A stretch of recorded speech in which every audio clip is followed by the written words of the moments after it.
നമസ്കാരം. എല്ലാ പ്രിയപ്പെട്ട പ്രേക്ഷകർക്കും തിരക്കഥയുടെ രീതിശാസ്ത്രത്തിൻ്റെ പുതിയൊരു എപ്പിസോഡിലേക്ക് സസ്നേഹം സാദരം സ്വാഗതം. 1991 ജനുവരി മാസം 24 അതായത് ഏതാണ്ട് 33 വർഷങ്ങൾക്ക് മുമ്പ് മലയാളത്തിലെ ഗന്ധർവ സാന്നിധ്യം വളരെ അപ്രതീക്ഷിതമായി വിട പറഞ്ഞു. മറ്റാരുമല്ല, മലയാളത്തിലെ ഒരുപിടി മികച്ച തിരക്കഥകളും ഒരുപിടി നല്ല സിനിമകളും സമ്മാനിച്ച പി പത്മരാജൻ, മലയാളത്തിൻ്റെ യഥാർത്ഥ ഗന്ധർവൻ, വളരെ അപ്രതീക്ഷിതമായി 24 പുലർച്ചെ എപ്പോഴോ അദ്ദേഹം ഈ ജീവിതത്തിൽ നിന്നും വിട പറഞ്ഞു. അതേ മാസം 11 ഞാൻ ഗന്ധർവൻ എന്ന അദ്ദേഹത്തിൻ്റെ ക്ലാസിക് സിനിമ പുറത്തിറങ്ങുന്നത്.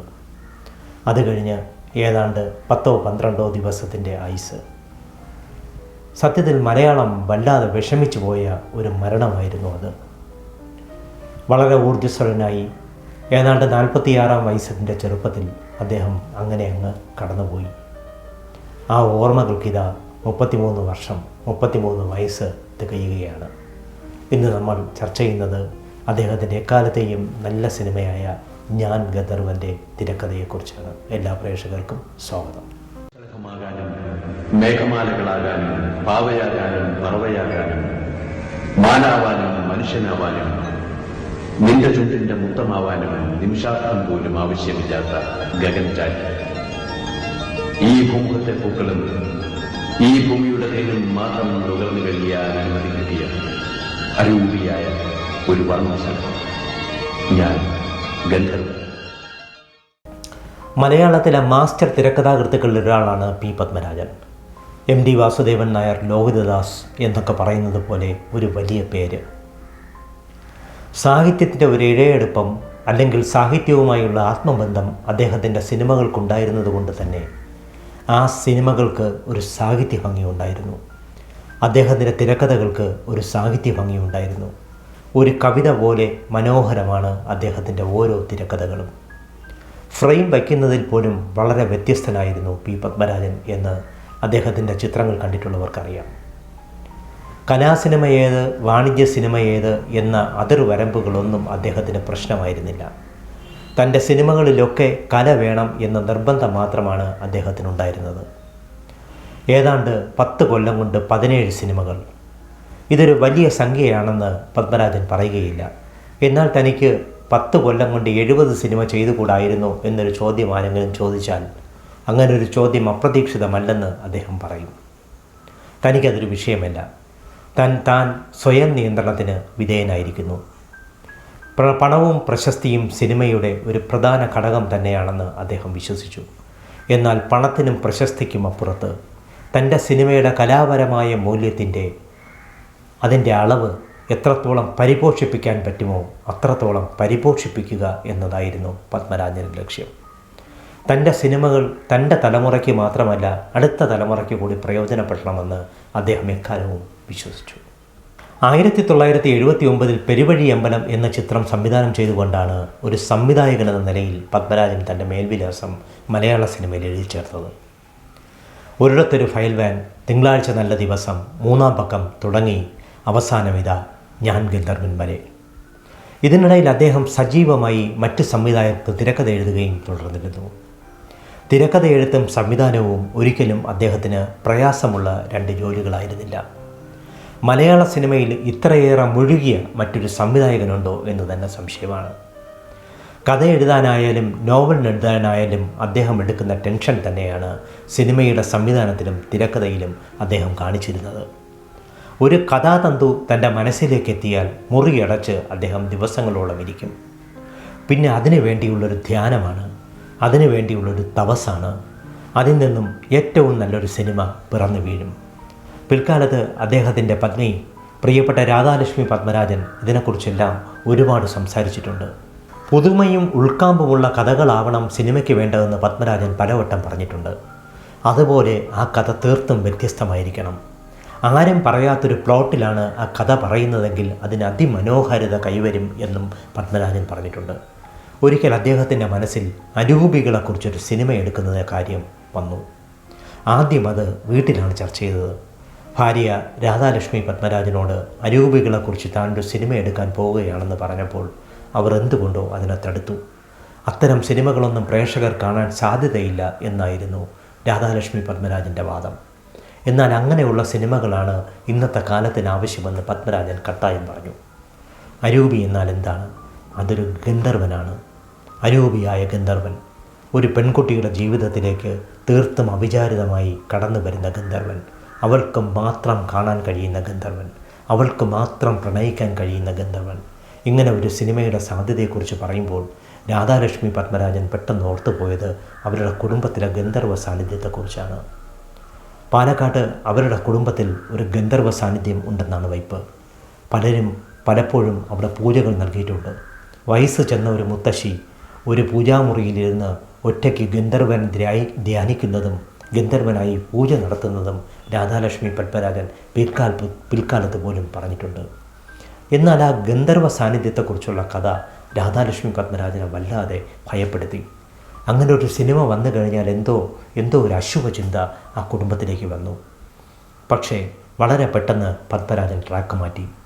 എൻ്റെ ഗന്ധർവൻ രസകരമായൊരു ഗന്ധർവനായിരിക്കും എന്ന് പറഞ്ഞുകൊണ്ട് അദ്ദേഹം വീട്ടിൽ മക്കളായ അനന്തപത്മനാഭനോടും മാധവിക്കുട്ടിയോടും ഭാര്യ രാധാലക്ഷ്മി പത്മരാജനോടും ചോദിച്ചു, ഈ കഥാപാത്രത്തിന് ആരാണ് ഏറ്റവും അനുയോജ്യമെന്ന്. മകനും മകളും ഒരഭിപ്രായം പറഞ്ഞില്ല. പക്ഷേ രാധാലക്ഷ്മി പത്മരാജൻ പറഞ്ഞ പേര് കമലഹാസൻ എന്നാണ്. ഗന്ധർവനായി അഭിനയിക്കാൻ കമലഹാസൻ. പത്മരാജൻ മറുപടിയൊന്നും പറഞ്ഞില്ല. സാധാരണ അങ്ങനെ പറയുന്നൊരു ശീലം അദ്ദേഹത്തിനില്ല. കുറച്ച് ദിവസം കഴിഞ്ഞ ശേഷം രാധാലക്ഷ്മി പത്മരാജനോട് പത്മരാജൻ പറഞ്ഞു, എൻ്റെ മനസ്സിലെ ഗന്ധർവൻ നിങ്ങൾക്ക് ഏറ്റവും പ്രിയപ്പെട്ടവനാണ്. നിങ്ങളാരും കണ്ടിട്ടില്ലാത്തൊരു ഗന്ധർവനാണത്. ആരാണെന്ന് വീട്ടുകാർ ആകാംക്ഷയോടെ തിരക്കിയപ്പോൾ അത് മഹാഭാരതം സീരിയലിൽ ശ്രീകൃഷ്ണനായി അഭിനയിക്കുന്ന നിതീഷ് ഭരദ്വാജാണെന്ന് പത്മരാജൻ പറഞ്ഞു. അത്രയും കാലം ഗന്ധർവനെക്കുറിച്ചുള്ള സിനിമ വേണ്ട എന്ന് പറഞ്ഞിരുന്ന രാധാലക്ഷ്മി പത്മരാജൻ പോലും ഈ സിനിമ കൂടിയേ തീരൂ എന്ന് വാശിയായി. നിതീഷിൻ്റെ ആ മുഖത്തിൻ്റെ ലാവണ്യമായിരുന്നു അവരെ എല്ലാം ആകർഷിച്ചത്. നിതീഷ് ഒരു ഗന്ധർവനായി വന്നു കഴിഞ്ഞാൽ മലയാളത്തിലെ സ്ത്രീകളെല്ലാം, മലയാളത്തിലെ പുരുഷന്മാരെല്ലാം, മലയാളത്തിലെ കുട്ടികളും മുതിർന്നവരുമെല്ലാം ആ ഗന്ധർവനെ 2 കൈയും നീട്ടി സ്വീകരിക്കുമെന്ന് ആ കുടുംബത്തിനും പത്മരാജനും ഉറപ്പായിരുന്നു. പക്ഷേ പ്രതീക്ഷകളൊക്കെ താളം തെറ്റിച്ചുകൊണ്ടാണ് പിന്നീടുള്ള കാര്യങ്ങൾ നടന്നത്.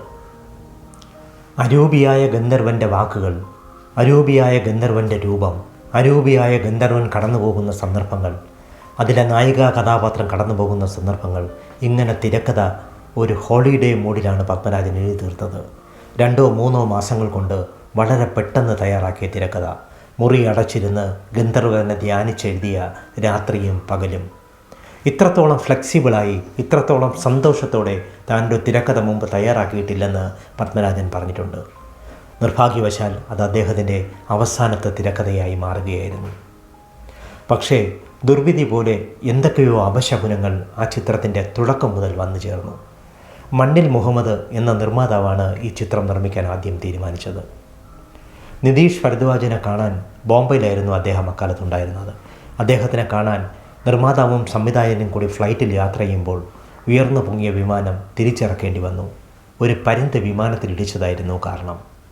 അതിന് പിന്നാലെ മണ്ണിൽ മുഹമ്മദിൻ്റെ സൗദിയിലെ ഓഫീസിൽ ഒരു പെൺകുട്ടി കൊല്ലപ്പെടുന്നു. ഭാഗ്യത്തിന് മണ്ണിൽ മുഹമ്മദ് ആ സമയത്ത് അവിടെ ഉണ്ടായിരുന്നില്ല. ഇല്ലെങ്കിൽ അദ്ദേഹത്തിനും ആ മരണത്തിൽ, ആ കൊലപാതകത്തിൽ മറുപടി പറയേണ്ടി വരുമായിരുന്നു. ഏതായാലും ബോംബെയിലെത്തി നിതീഷ് ഭരദ്വാജിനെ കാണാൻ ശ്രമിക്കുമ്പോൾ അദ്ദേഹം സ്ഥലത്തില്ല. 2ാം വട്ടം വീണ്ടും പോകേണ്ടി വന്നു. ഇങ്ങനെ മുമ്പില്ലാത്ത വിധം അപശകുനങ്ങൾ നിറഞ്ഞതായിരുന്നു ഈ ചിത്രത്തിൻ്റെ ഓരോ ഘട്ടവും. പക്ഷേ പത്മരാജൻ വളരെ കോൺഫിഡൻ്റ് ആയിരുന്നു. തനിക്ക് ഈ ചിത്രം നന്നായി എടുക്കാൻ കഴിയുമെന്ന് അദ്ദേഹം വിശ്വസിച്ചു.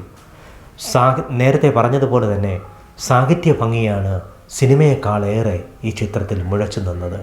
പത്മരാജൻ്റെ അശരീരി പോലെ ആ ഉയർന്നു പൊങ്ങിയ ആ വാചകങ്ങൾ, പിൽക്കാലത്ത് മലയാളം എത്രയോ വട്ടം ആവർത്തിച്ചിട്ടുള്ള അദ്ദേഹത്തിൻ്റെ പദങ്ങൾ. ഗുഡ് നൈറ്റ് മോഹൻ മലയാളത്തിൽ ചലച്ചിത്ര നിർമ്മാണം തുടങ്ങിയ കാലഘട്ടമായിരുന്നു അത്. വളരെ അവിചാരിതമായി പത്മരാജനും മണ്ണിൽ മുഹമ്മദും ഗുഡ് നൈറ്റ് മോഹൻ്റെ ബോംബെയിലുള്ള ഗസ്റ്റ് ഹൗസിൽ വന്നു. ഞാൻ ഗന്ധർവൻ്റെ നായികയെ തേടിയുള്ള വരവായിരുന്നു അത്. ഇരുവരും സംസാരിച്ചുകൊണ്ടിരിക്കുമ്പോൾ ഞാൻ ഗന്ധർവൻ എന്ന സിനിമയുടെ കഥയെപ്പറ്റി വളരെ വിശദമായി പത്മരാജൻ ഗുഡ് നൈറ്റ് മോഹനോട് സംസാരിച്ചു. ഇതിനിടയിൽ നിർമ്മാതാവ് ബാത്റൂമിലേക്ക് പോയി. അപ്പോൾ വല്ലാത്ത പരിഭവത്തോടു കൂടി ഗുഡ് നൈറ്റ് മോഹൻ പത്മരാജനോട് ചോദിച്ചു, ചേട്ടാ, ഇത്രയും നല്ലൊരു കഥയുണ്ടായിട്ട് അതിൻ്റെ നിർമ്മാണം എനിക്ക് തന്നില്ലല്ലോ എന്ന്. ഒരു 5 നിമിഷം വളരെ സൂക്ഷ്മമായി ഗുഡ് നൈറ്റ് മോഹൻ്റെ മുഖത്തേക്ക് പത്മരാജൻ നോക്കിയിരുന്നു. സ്വാമി വിഷമിക്കണ്ട, സ്വാമിക്ക് ഞാൻ മറ്റൊരു കഥ തയ്യാറാക്കിയിട്ടുണ്ട്. വളരെ മനോഹരമായ മലയാളം എന്നെന്നും ഓർമ്മിക്കുന്ന ഒരു സിനിമ ഞാൻ സ്വാമിക്ക് തരും. സ്വാമി എന്നാണ് പത്മരാജൻ ഗുഡ് നൈറ്റ് മോഹനെ വിളിച്ചിരുന്നത്. അത് അറം പറ്റിയ വാക്കുകളായോ എന്തോ. ഏതായാലും മണ്ണിൽ മുഹമ്മദ് തിരികെ വന്നു. ഇരുവരും സംസാരം പൂർത്തിയാക്കി ബോംബെയിൽ നിന്നും മടങ്ങി. പിന്നെ അധിക ദിവസം താമസിച്ചില്ല. ഒരു ദിവസം മദ്രാസിൽ നിന്നും ഗുഡ് നൈറ്റ് മോഹൻ ഒരു ഫോൺ. എറണാകുളം BTH ഹോട്ടലിൽ താമസിക്കുകയായിരുന്നു ഗുഡ് നൈറ്റ് മോഹൻ. സ്ഫടികം എന്ന 15 ചിത്രത്തിൻ്റെ ചർച്ച കൊച്ചിയിൽ നടക്കുകയായിരുന്നു. പിൽക്കാലത്ത് സംവിധായകനായ ജോഷി മാത്യു അന്ന് പത്മരാജൻ്റെ സഹസംവിധായകനായിരുന്നു. ജോഷി മാത്യു ആണ് ഗുഡ് നൈറ്റ് മോഹനെ വിളിക്കുന്നത്. പപ്പേട്ടന് ഫോൺ കൊടുക്കാം എന്ന് പറഞ്ഞു. അക്കാലത്ത് മൊബൈലൊന്നുമില്ല. BTHലെ ലാൻഡ് ഫോണിലേക്കാണ് ആ കോൾ വന്നത്. പപ്പേട്ടൻ ഗുഡ് നൈറ്റ് മോഹനോട് പറഞ്ഞു, സ്വാമി അന്ന് പറഞ്ഞതുപോലെ, ബോംബെയിൽ വെച്ച് പറഞ്ഞതുപോലെ ഞാൻ ഈ സിനിമ സ്വാമിക്ക് തരുന്നു. എന്താണ് സംഭവിച്ചതെന്ന് ഗുഡ് നൈറ്റ് മോഹൻ ചോദിച്ചു. നിർമ്മാതാവ് മുങ്ങി. മദിരാശിയിലെ വുഡ്ലാൻഡ്സ് ഹോട്ടലിൽ പെട്ടിരിക്കുകയാണ് പത്മരാജനും അദ്ദേഹത്തിൻ്റെ ക്രൂവും. 10-12 ദിവസത്തെ വാടക കൊടുക്കാനുണ്ട്. അല്ലറ ചില്ലർ കുറേ പണം കൊടുക്കാനുണ്ട്. ഉടൻ തന്നെ ഗുഡ് നൈറ്റ് മോഹൻ ചെന്നൈയിലുള്ള തൻ്റെ ഓഫീസുമായി ബന്ധപ്പെട്ട് പത്മരാജൻ സാറിന് വുഡ്ലാൻഡ്സ് ഹോട്ടലിലും മറ്റ് തൽക്കാലം കൊടുത്തു തീർക്കാനുള്ള കടങ്ങളെല്ലാം തീർക്കാൻ നിർദ്ദേശം കൊടുത്തു. അവിടുത്തെ മാനേജർ വുഡ്ലാൻഡ്സിൽ പോയി പത്മരാജൻ്റെ കടം തീർത്തു. പത്മരാജൻ വളരെ പരിതാപകരമായി മറ്റൊരു കാര്യം കൂടി പറഞ്ഞു. എറണാകുളത്തേക്ക് വരാൻ തനിക്കൊരു വിമാന ടിക്കറ്റ് എടുക്കണം എന്ന്. അതും അദ്ദേഹം ഉടനെ തന്നെ അറേഞ്ച് ചെയ്തു കൊടുത്തു. പത്മരാജൻ രാത്രി തന്നെ എറണാകുളത്തെത്തി. സ്വാമി എന്ന് പറഞ്ഞില്ലേ ഈ സിനിമ സ്വാമിക്കുള്ളതാണെന്ന് പത്മരാജൻ BTHലെത്തിയ ഉടനെ ഗുഡ് നൈറ്റ് മോഹനോട് പറഞ്ഞ വാചകങ്ങളാണിത്. ഗുഡ് നൈറ്റ് മോഹൻ 2 കൈകളും നീട്ടിയാണ് ഈ ചിത്രത്തെ സ്വീകരിച്ചത്. പക്ഷേ ഈ പ്രതീക്ഷകളൊന്നും ചിത്രം തിയേറ്ററിൽ റിലീസ് ചെയ്തപ്പോൾ ഉണ്ടായില്ല. എല്ലാ പ്രതീക്ഷകളും വിഫലമാകുന്ന കാഴ്ചയാണ് അപ്പോൾ കേരളം കണ്ടത്. ഒരുപക്ഷേ പ്രേക്ഷകരുടെ താല്പര്യത്തെക്കാൾ കൂടുതൽ ചിത്രത്തിന് സ്റ്റാൻഡേർഡ് ആയതാണോ ചിത്രത്തിൻ്റെ പ്രതിസന്ധിക്ക് കാരണമെന്ന സംശയം സംവിധായകനും നിർമ്മാതാവിനും എല്ലാവർക്കും ഉണ്ടായി. അങ്ങനെയാണ് ചില മാർക്കറ്റിംഗ് തന്ത്രങ്ങളെക്കുറിച്ച് ഗുഡ് നൈറ്റ് മോഹൻ ആലോചിച്ചത്. അദ്ദേഹം ബോംബെയിൽ നിന്നും നിതീഷ് ഭരദ്വാജിനെ വരുത്താൻ തീരുമാനിച്ചു. ആദ്യം അദ്ദേഹം കണ്ണൂരിലാണ് വന്നത്. കണ്ണൂരിൽ തൻ്റെ പ്രേക്ഷകരെ കാണാൻ നിതീഷ് വരുന്നുണ്ടെന്ന വാർത്ത പരസ്യവും പത്രങ്ങളിൽ വലിയ കോളങ്ങളിലാണ് വന്നത്. നിതീഷ് ഭരദ്വാജിനെ കാണാൻ ഒരു തൃശ്ശൂർ പൂരത്തിൻ്റെ അത്ര ജനമാണ് തൃശ്ശൂരിലെ തിയേറ്ററിന് മുന്നിലെത്തിയത്. അവിടെ വന്നു ചേർന്ന പത്മരാജനും ഗാന്ധിമതി ബാലനും ഗുഡ് നൈറ്റ് മോഹനും മനസ്സ് നിറയെ സന്തോഷമായി. പക്ഷേ തിയേറ്ററിനകത്തേക്ക് കയറുമ്പോൾ ആകെ 20 പേർ മാത്രം. പുറത്തു നിന്നവരെല്ലാം നിതീഷ് ഭരദ്വാജിനെ കണ്ട ശേഷം മടങ്ങിപ്പോയി. വല്ലാത്തൊരു പ്രതിസന്ധിയിലാണ് പത്മരാജനും ഗുഡ് നൈറ്റ് മോഹനും ഗാന്ധിമതി ബാലനും എത്തിച്ചേർന്നത്. ഇനി എന്ത് ചെയ്യും എന്നൊരു ചിന്ത അവരെ മനസ്സിനെ ആകുലമാക്കി. ഏതായാലും കണ്ണൂരിലെ ഷോ പൂർത്തിയാക്കി പാലക്കാടും പൂർത്തിയാക്കി അവർ കോഴിക്കോട്ടെ ഹോട്ടൽ മഹാറാണിയിലെത്തി. പത്മരാജൻ വല്ലാത്തൊരു മാനസിക സമ്മർദ്ദം അനുഭവിച്ചിരുന്ന സമയമാണ് അതെന്ന് ഗുഡ് നൈറ്റ് മോഹൻ പിൽക്കാലത്ത് എഴുതിയിട്ടുണ്ട്. ഈ ചിത്രത്തിന് ഇങ്ങനൊരു വിധി വരുമെന്ന് ഒരിക്കലും അദ്ദേഹം മനസ്സുകൊണ്ട് പോലും ആഗ്രഹിച്ചിരുന്നില്ല, മനസ്സുകൊണ്ട് പോലും സമ്മതിച്ചിരുന്നില്ല. ഞാൻ ഗന്ധർവൻ മലയാളം 2 കൈയും നീട്ടി സ്വീകരിക്കുമെന്ന് തന്നെയായിരുന്നു പത്മരാജൻ്റെ വിശ്വാസം. പക്ഷെ നടന്നതെല്ലാം നേരെ മറിച്ചാണ്. ഇനിയാണ് ആ വിധി ആ കാര്യം കാത്തുവച്ചത്. അന്ന് രാത്രി വൈകിയാണ് കോഴിക്കോട്ടെ പ്രശസ്തമായ ഹോട്ടൽ മുറിയിൽ ഗാന്ധിമതി ബാലനും പത്മരാജനും നിതീഷ് ഭരദ്വാജും ഗുഡ് നൈറ്റ് മോഹനും എത്തിച്ചേർന്നത്. രാത്രി ഏതാണ്ട് 12 മണിവരെ ഗുഡ് നൈറ്റ് മോഹനും കൂട്ടുകാരും സംസാരിച്ചിരുന്നു. പത്മരാജൻ വല്ലാത്ത മാനസിക പ്രയാസം അനുഭവിക്കുകയാണ് അപ്പോഴെന്ന് ഗുഡ് നൈറ്റ് മോഹന് മനസ്സിലായി. അദ്ദേഹം പത്മരാജനോട് പറഞ്ഞു, പപ്പേട്ട യാതൊരു തരത്തിലും വിഷമിക്കേണ്ട കാര്യമില്ല. ഒരു ചിത്രം പരാജയപ്പെട്ടാൽ മറ്റൊരു ചിത്രം, പക്ഷേ ഈ ചിത്രം മലയാളത്തിൻ്റെ മനസ്സിൽ എന്നെന്നും ഉണ്ടാവുമെന്ന്. അപ്പോൾ പത്മരാജൻ വികാര നിർഭരമായി ഗുഡ് നൈറ്റ് മോഹനോട് പറഞ്ഞു, സ്വാമി എനിക്കൊരു പടം കൂടി തരാമോ? പപ്പേട്ടന് എത്ര സിനിമ വേണമെങ്കിലും തരാൻ ഞാൻ തയ്യാറാണ് എന്ന് ഗുഡ് നൈറ്റ് മോഹൻ പറഞ്ഞു. പക്ഷേ ഈ സിനിമ നിങ്ങൾക്ക് നഷ്ടമാണെന്നറിയാം. എങ്കിലും മലയാളത്തിലെ 10 നല്ല ചിത്രങ്ങളുടെ കൂട്ടത്തിൽ എൻ്റെ ഞാൻ ഗന്ധർവനും ഉണ്ടാവും എന്ന് അദ്ദേഹം പറഞ്ഞു നിർത്തി. പിന്നീട് ഗാന്ധിമതി ബാലൻ പത്മരാജനെ അധികം സംസാരിക്കാൻ അനുവദിച്ചില്ല. അദ്ദേഹം അത്രമാത്രം ക്ഷീണിതനായിരുന്നു. കൂടാതെ വല്ലാത്ത ആശങ്കയും മനോവിഷമവും. ഗാന്ധിമതി ബാലനും പത്മരാജനും ഒരു മുറിയിലാണ് താമസിച്ചത്. നിതീഷ് ഭരദ്വാജും ഗുഡ് നൈറ്റ് മോഹനും മറ്റൊരു മുറിയിലും.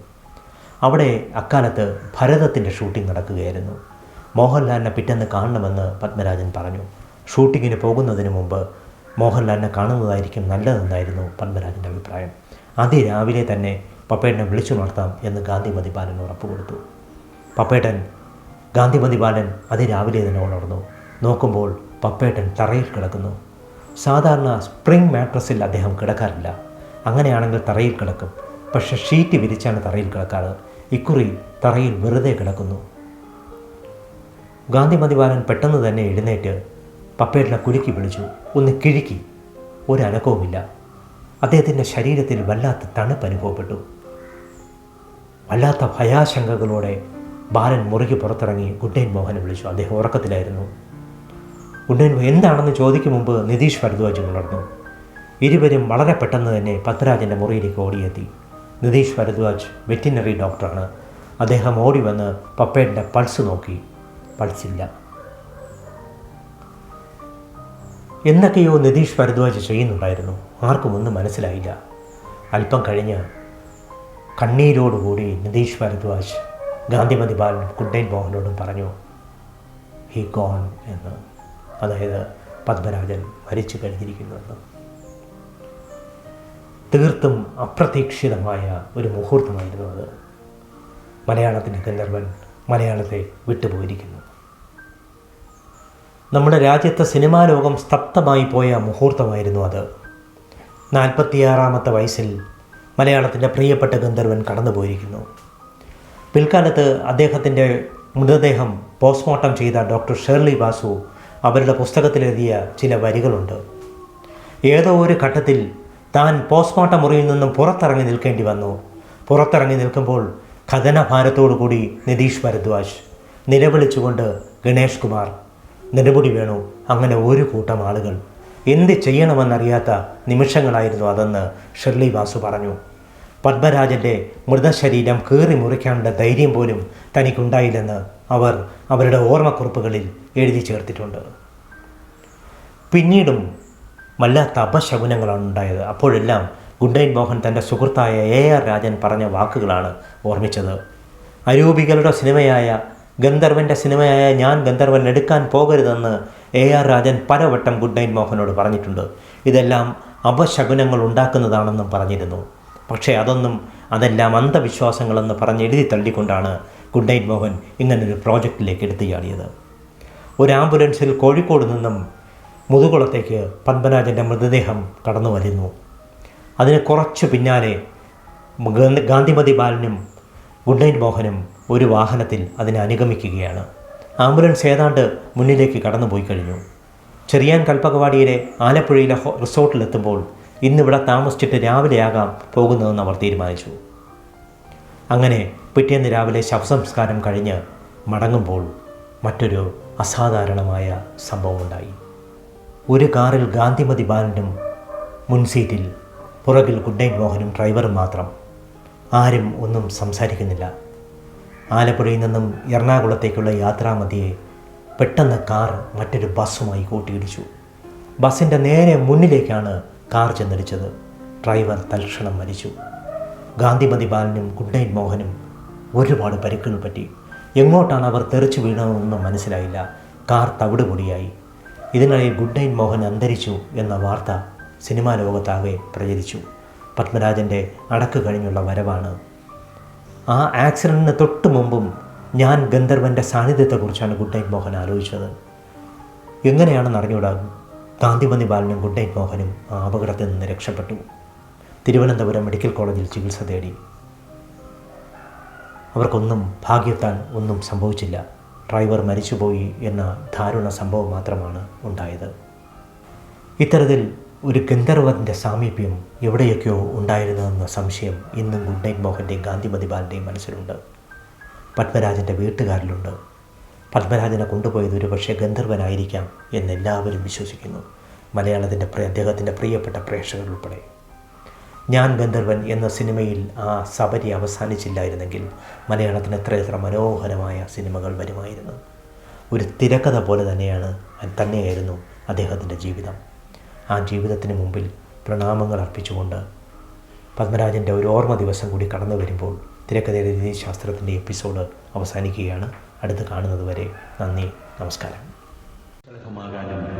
മേഘമാലകളാകാനും പാവയാകാനും പറവയാകാനും മാനാവാനും മനുഷ്യനാവാനും നിന്റെ ചുണ്ടിന്റെ മുത്തമാവാനും നിമിഷാർത്ഥം പോലും ആവശ്യമില്ലാത്ത ഗഗൻചാരി ഈ ഭൂമുഖത്തെ പൂക്കളും ഈ ഭൂമിയുടെ തേനും മാത്രം നുകർന്നു കഴിയാൻ അനുമതി കിട്ടിയ അരൂപിയായ ഒരു വർണ്ണശലഭം ഞാൻ ഗന്ധർവൻ.